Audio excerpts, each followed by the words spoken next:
If any question regarding the safety protocols of nuclear reactors in India, if such question comes, and it's a very highly probable question, so you have to rely on these.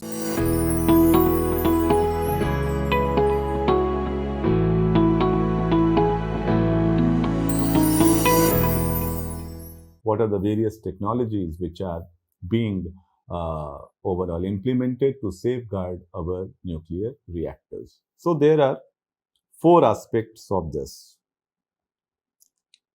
If any question regarding the safety protocols of nuclear reactors in India, if such question comes, and it's a very highly probable question, so you have to rely on these four aspects. So there are four aspects of safety. Four aspects of safety in a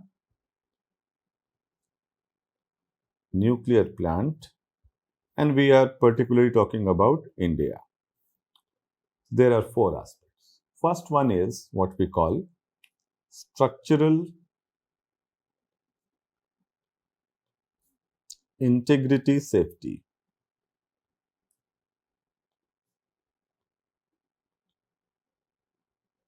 Structural integrity safety. So the structural part, so that itself becomes a very key element as far as security of a reactor is concerned. The structure of the plant, it has been made with highest safety standards, and for this the technology is the double containment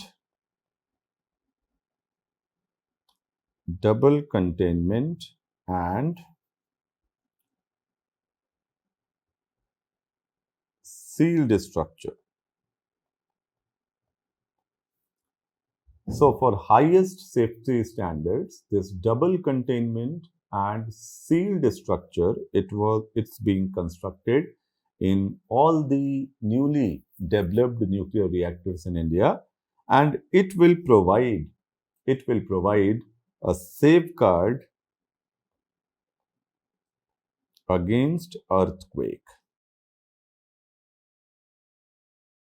So even if a higher intensity earthquake struck the region in which this nuclear reactor is established, then also this is structural, the double containment and the sealed structure, it will safeguard your reactor, and nothing radioactive or nothing nuclearly dangerous material, it will come out of the reactor core to the outside. So this will take care of all the risk against these tsunamis or earthquakes or cyclones. And one extra security aspect which is being added to this is the plant elevation.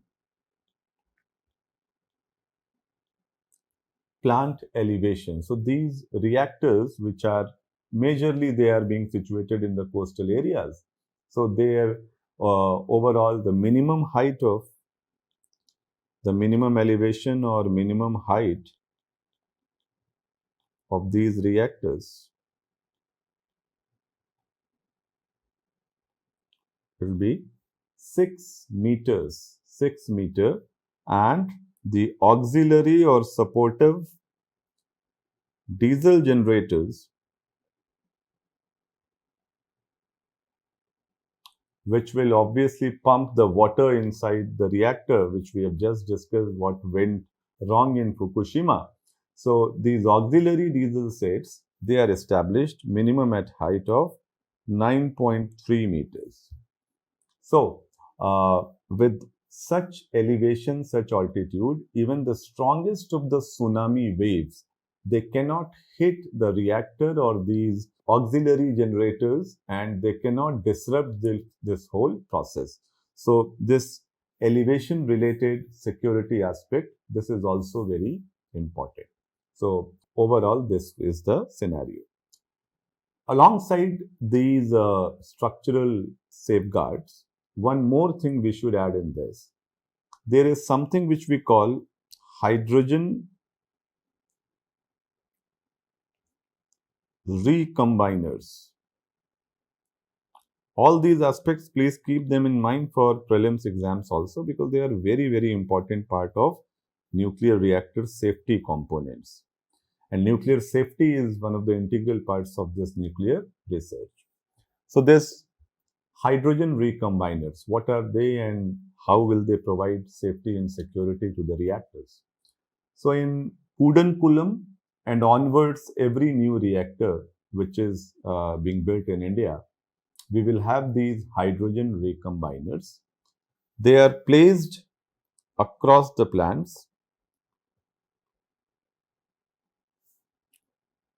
They are placed across the nuclear plants, and overall their function is that they will automatically start operating in case of hydrogen leak.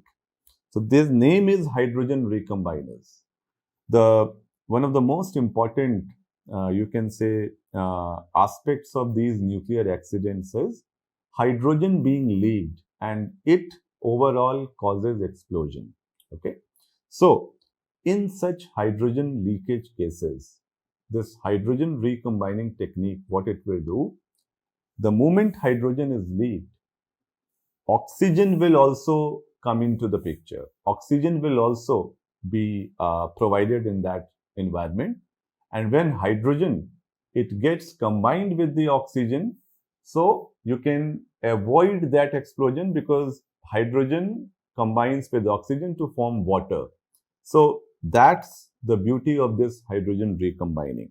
So these hydrogen recombiners, they are placed across the plant and will automatically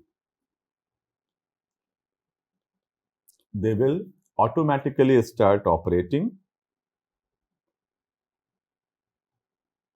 in case of hydrogen leakage.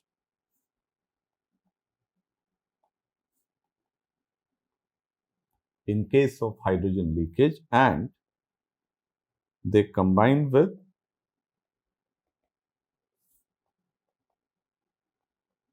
oxygen to safeguard any sort of explosion.